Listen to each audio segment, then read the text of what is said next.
This is tape number 13, verse 976, verse 2, Wednesday, 2 p.m., September the 15th, 1976, session number 2, theory of ionization, cause and patterns discussed by Dr. Ring.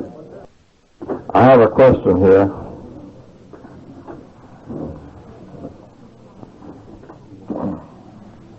If you can bring a person's numbers, if rings, onto still water, then can you try to handle the person at home rather than in a retreat?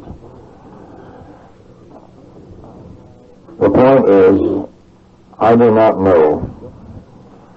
For instance, just because a number comes to anywhere near normal the first day is no sign that it is going to continue. That, if the energy rating is real low and they do not keep resting, the condition will keep getting worse, even though the numbers appear to be right, unless they slow down and do nothing. So sometimes you don't know what the answer is. Ordinarily, they don't do that.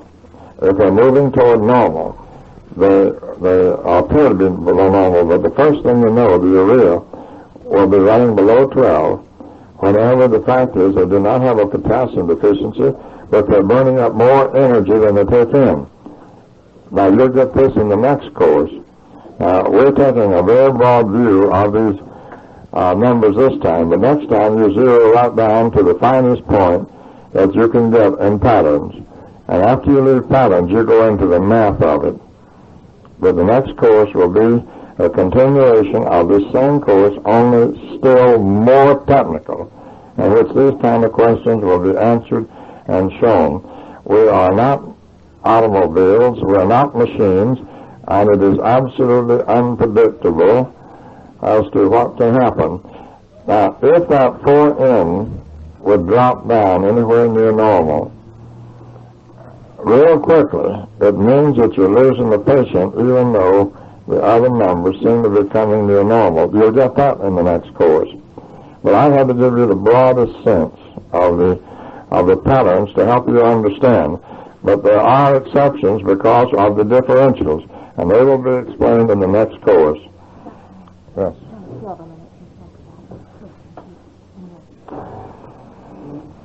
This is my problem on the last day of the first class were so-and-so, which is in a normal range. Since these numbers are in a safe range, why do I need to go to a retreat? One day doesn't mean anything. Do they stay that way every day? Are you slowing down? If you don't, the first thing you know, in fact, it shows here 13. That depends on how far out you got. The urea is 13. That means you're burning up more energy that particular day than you should burn up. That number should be about 18 to 20 on the urea. And the next thing you know, it'll be down to 6 or 7 total. It means that you're getting worse. It means that you're burning up more energy than you take in. This comes in the next course. So we have only given you patterns of maladies in this course, but the next time we're going to give you the latest patterns in energy measurement in the next course. And you can have numbers coming toward perfect and yet the patient getting worse if you're not careful. But as a general rule, as far as pinpointing a malady, cause and effect, this is what we have shown you in this course. But next course, we're going to show you exceptions and why and what to do about them. Yes? If there's someone that's way out, the high urea and salt and so forth, and maybe a sugar problem to go along with it, and you work with them very carefully with the water and so forth, and then you get them down within the workable range and keep them there for, say a couple weeks or a month, and they tend to sort of, you got them pretty well stabilized there, then could you go ahead and put them on the fast? Okay, do absolutely nothing. Okay, do absolutely nothing. This is half of the cure, and patients going to a hospital is doing absolutely nothing, resting. That is a half of it. People go too fast. They have to slow down and catch up. Most of them won't do it. They think this little bit won't hurt, that little bit won't hurt. One of the problems we have with people that go to the retreats is that when they get back home, they say, this little bit won't hurt, that little bit won't hurt. I missed my lemon juice this time, I'll get it next time. And the next thing, they're so far off of the program, the numbers are so far out, the metal is coming back on them like wildfire. And we warn them closely, carefully, not to let this happen. It should not happen to a dog, but yet they do it to themselves. It's kind of like the little boy was that got a new bicycle for Christmas, and a few days later come in from school to eat dinner, and the family was having their dinner together, and it started to rain, and he says, I got to go get my bicycle. And Mother says, no, don't go get the bicycle, it's raining too hard. And Mama, I just got to get my bicycle out of the rain, it's just going to ruin it. Mother says, son, do not go get that bicycle. The weather's not fitting for a dog to be out in. Let your daddy go do it.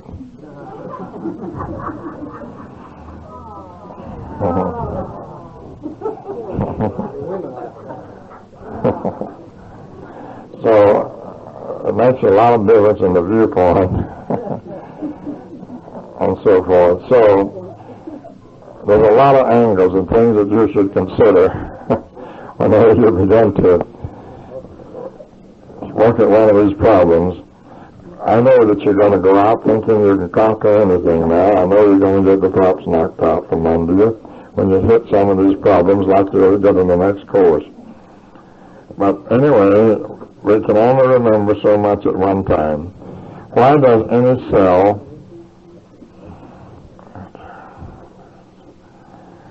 have to lose energy and die if a person will, I can't read it. Somebody come and read this for me.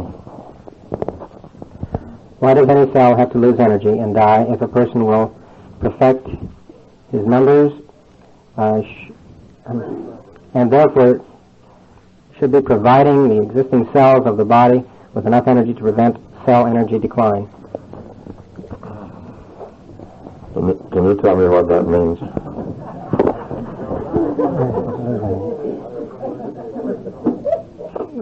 Let's try it again. Okay. Why does any cell have to lose energy and die if a person with perfect numbers should be providing the existing cells of his body with enough energy to prevent cell energy decline? In other words, why does a person have to die if they have a perfect equation? Well, even if you have a perfect equation, you've got the base exchange of 40,000 cells per quart of urine every day, or else you just get as old as the hills. The base exchange of cells are absolutely necessary to continue life. Every cell in your body should be exchanged every 6 months, and if it takes longer than that, stays in longer, you're growing old too fast. I mean, every cell in your body, in a baby chick, every cell is changed in that baby chick's body every 2 days. Every 2 days, every cell in the body is changed, and if it's growing off normally. It doesn't have cancer. It has either delta cells or carcinoma cells, either one you want to call it. The delta cells is our word for it, and you better not let me catch the AMA using it either. If I can't use carcinoma, then they can't use delta.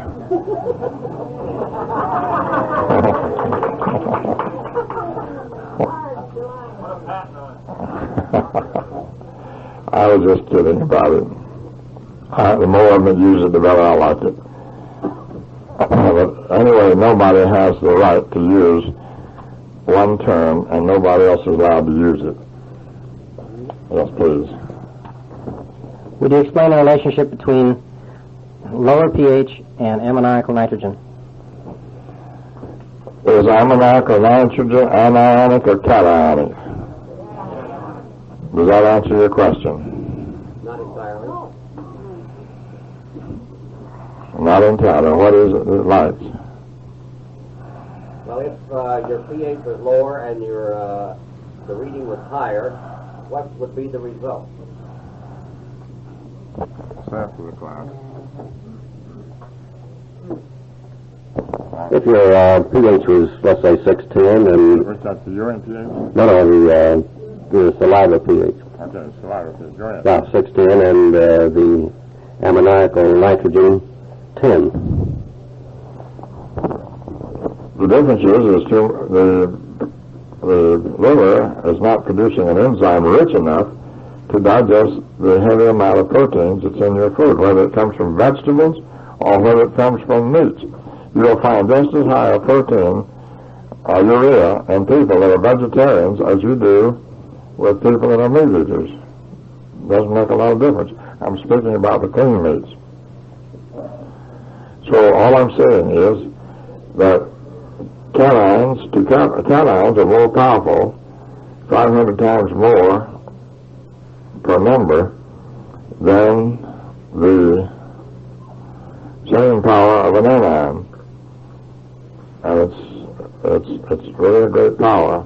Not 500 times, but 500 more. Not 500 times, but 500 more.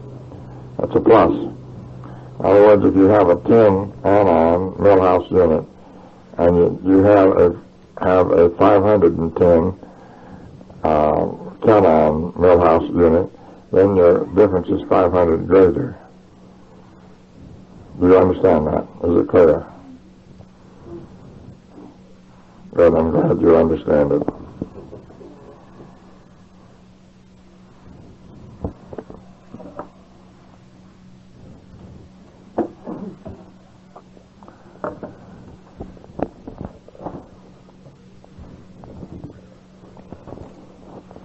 If you had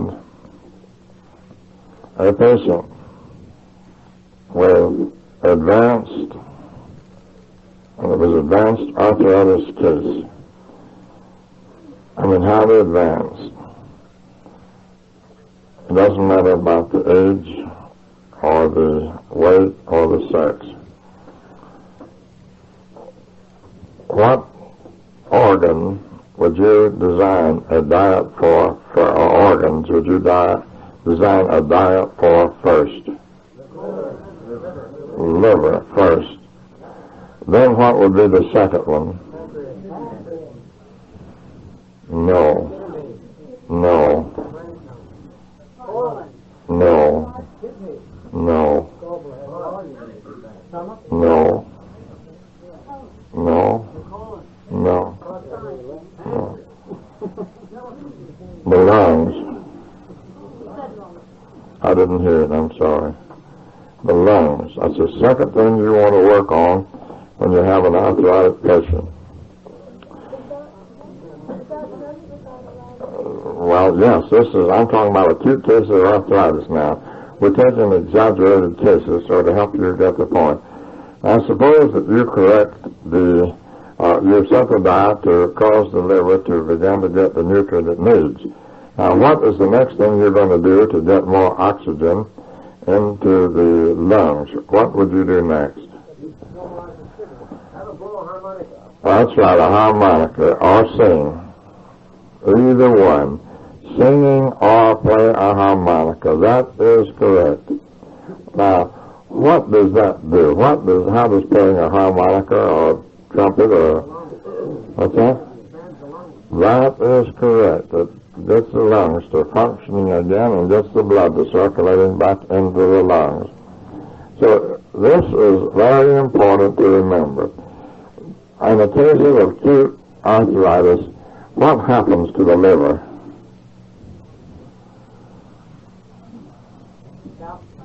It calcifies. That is correct. It calcifies. And then if the liver calcifies and you're not getting enough oxygen from the lungs, then what happens? That is physically noticeable. What happens?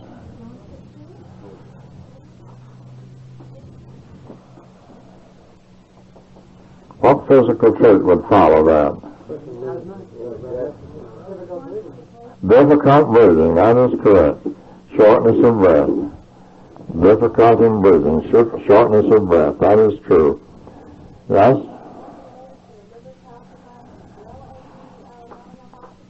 Both. Both goes together. Both goes together.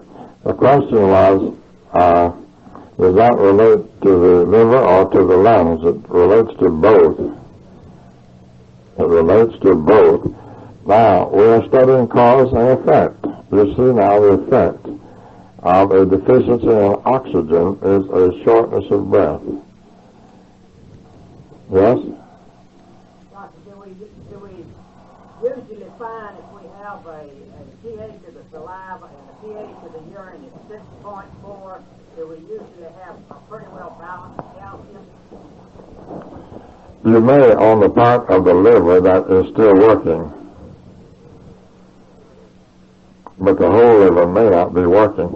How much gastric juices should a liver produce per 100 pounds of weight, no, per 40 pounds of weight? 1 pint. It should produce 1 pint of gastric juice per each 40 pounds of weight. Yes? You mean bile or gastric juice? Bile. That's not gastric juice. Well, yeah, that's true. Bile is what I should, I mean bile. Yes.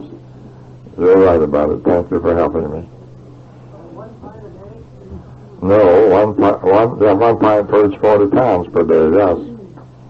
Yes? Are you stating this now for all types of acute arthritis? For all types, all people, all diseases, all maladies.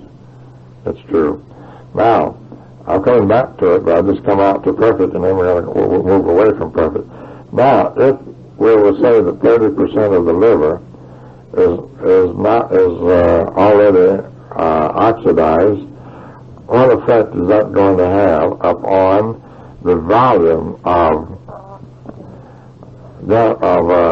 bile that the liver produces? It'll cut it down terrifically. Now, what is the next factor that should be, now if it cuts down the volume of the bile, then suppose that you know now that it's that you're deficient in liver bile, and that your calciums are deficient. You've corrected that with diet. You've got a harmonica now, and what is the most important factor that the patient must not forget to do in order to continue bringing those numbers back to perfect? That's right, drinking water systematically. That is a must.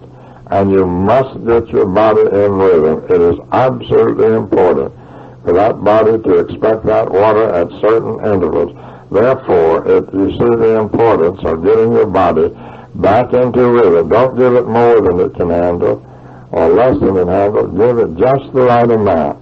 And it is remarkable how some livers that are yet so incapacitated, it can still come back to life again. Still come back to life again. Now, one of the factors, remember this, I told you this in the first class, but remember this because I have only mentioned it once. One thing that is visible to show that there is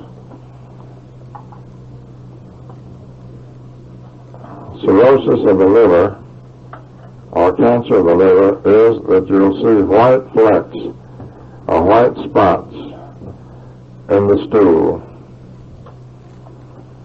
Little white specks or whitish color will be in the stool. This also denotes cancer of the liver. Doctor, Yes?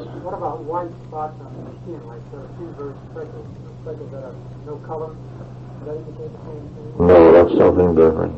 It's a different condition altogether. What other white spots? We'll get to that later. We're on the liver right now, but it's a liver malfunctioning.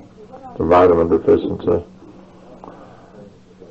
In the stool, what are the white spots in the stool? That's potassium. So these are outward signs of inward conditions. Now, something else is going to happen to an arthritic patient that we haven't talked about, that it's advanced, that has these problems when they come in. what other thing would you going to expect to find?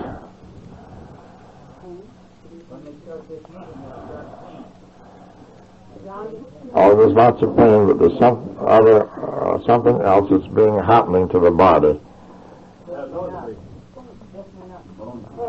Since they're looking for calcium, they might have lots of memory Not yet. That's not generally true, no. Not in an advanced arthritis patient, no. Okay. Someone left some glasses here on the table, black horn-rimmed glasses. Let me also tell you what would happen here. In this kind of cases, the urea climbs rather high. The heart beats much harder. Generally, in every case like this, the proteins do not digest. The urea goes up, and it causes a pounding of the heart and skipping. The heart stops and skips a beat in order to rest. And there is a point that people can reach in this that life can no longer continue. The energy starts dropping rather drastically, rapidly, rather fast. And life just ceases to exist. Now, this doesn't generally happen before 45. From 45 to 65 is when most of these cases succumb. And many of them have had this arthritic condition for 35 years. I have had cortisone for a long, long time. Now, the cortisone does not get them well. It does make the pain bearable. But I have not seen a case in which cortisone could be given the full credit for getting them well. Has anyone in the class seen where cortisone made anybody well?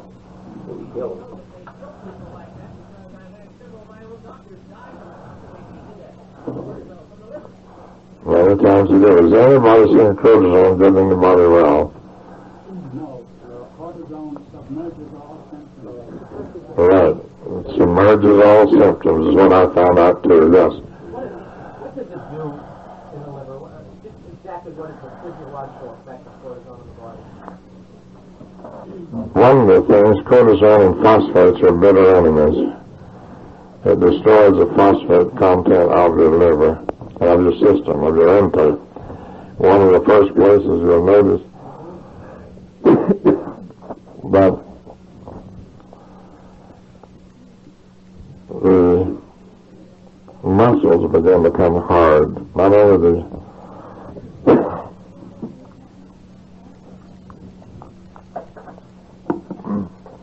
the muscles will become harder than normal, even though there's no reason for it.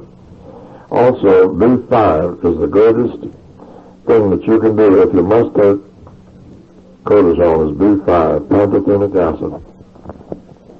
It'll do more to offset cortisone than any other thing that I know. Yes? One of the biggest advantages of cortisone, rather than why a lot of the doctors were using acupuncture, and there's a determined there that cortisone has a definite effect on the nervous system because you can get miraculous results in taking an acupuncture after using as many years of cortisone treatment.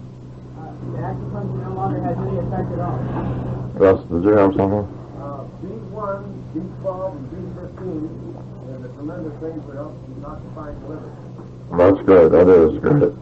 Yes. Cortisone will also destroy connective and cartilaginous tissue. Could you come up and tell the class? It's very true. Cortisone will, prolonged use and abuse of cortisone, even initially, will destroy connective cartilaginous tissue. This is what cuts the career short of professional athletes, the Joe Namath, Sandy Koufax, etc., who have had cortisone injection to the elbow joint. You then get a situation where bone is rubbing on bone. It completely destroys that soft cartilage, which is only premature, undeveloped bone. Also, in manufacturing of this cartilage in our system of bone structure, it's a gelatin, a form of gelatin. And there should be an excess of gelatin in our systems all the time. When our liver is working normally, this excessive gelatin is not needed by the joints or the bone replacement, and therefore it goes into the digested or undigested food and prevents it from sticking to the colon.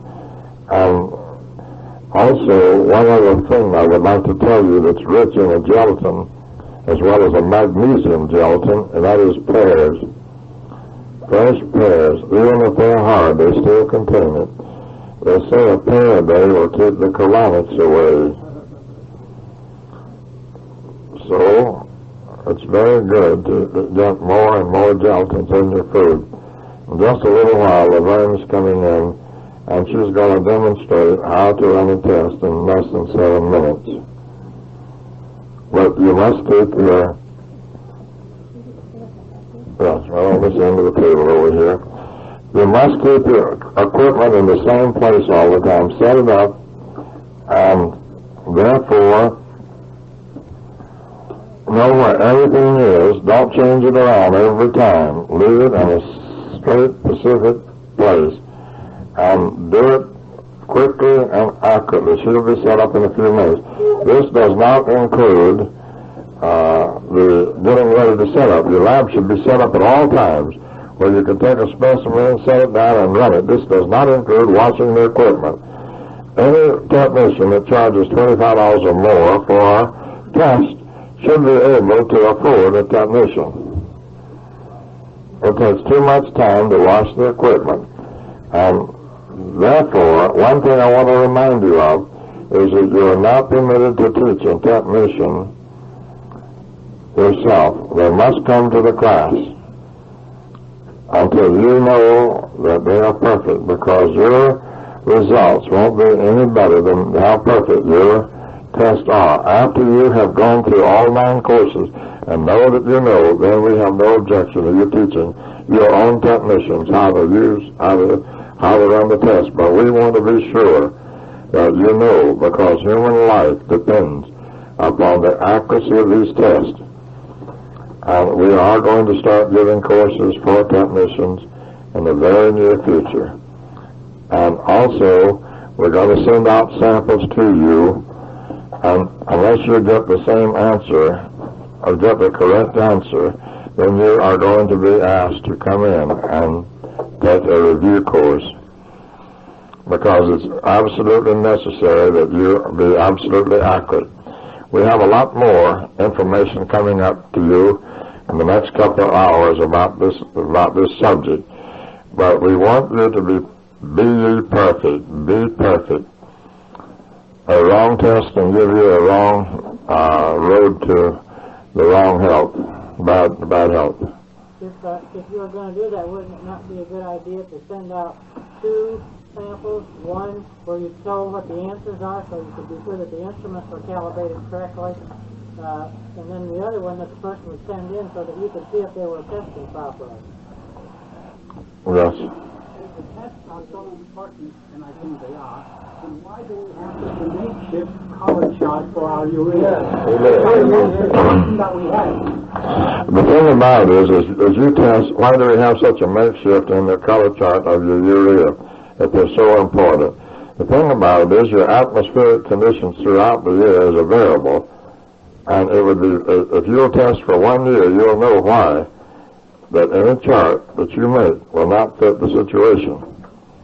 It will not fit. However, we are working on instruments that will do this accurately for us, but so far we have not been able to find one that would be accurate enough to give you the amount. Now, we have one instrument that will give you the total amount of urea, and we are considering showing you that possibly in the next class to see if your total comes up and equals that total.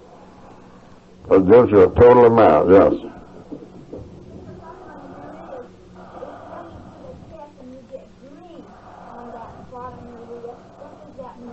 If you get green whenever you test for urea, what does that mean?